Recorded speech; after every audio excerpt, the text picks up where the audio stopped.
మీ అమ్మగారు మీ అక్క చెల్లెళ్ళకి ఇచ్చిన సలహా ఏంటి? అంటే ఇండిపెండెంట్గా ఉండమంటారు అమ్మ. ఎవరిని డిపెండ్ అవ్వద్దు.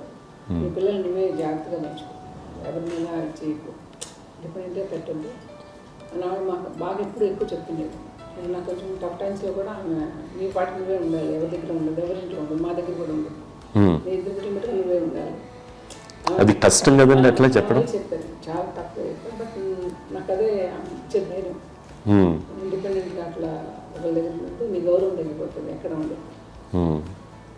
అది చాలా నాకు చాలా ఇన్స్పైరింగ్ ఉండేది అమ్మ మాటలు. అది ఇప్పుడు కూడా అది చాలా హ్యాపీగా అనిపిస్తుంది అని చెప్పింది. అంతే కదా, ఇప్పుడు మనకి ఏదైనా రోగాలు వస్తే తీసేస్తాను దాన్ని బాధలు మనమే, బట్ తగ్గించే వాళ్ళు కన్సర్న్ చూపించే డాక్టర్స్ ఒట్టుకోలు కింద కింద ఉండొచ్చు, కానీ పోరాడాల్సింది మనమే.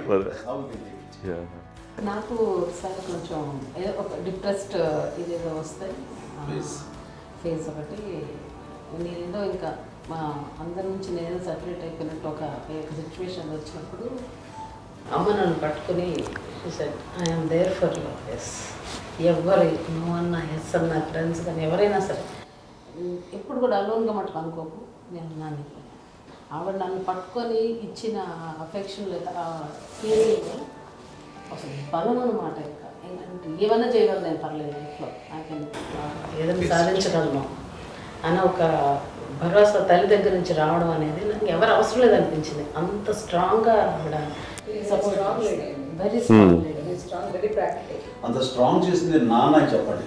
మా పిల్లల విషయంలో మేము కూడా మేబీ అంత స్ట్రాంగ్ కాదేమో, సెన్సిటివ్గా ఉంటాం, కానీ అమ్మ మాటలు చాలా స్ట్రాంగ్గా ఉండి మమ్మల్ని కఠినంగా ఇలాగే ఉండాల్సింది, ఇలా ఉండండి అప్పుడే మీరు నేర్చుకుంటారు.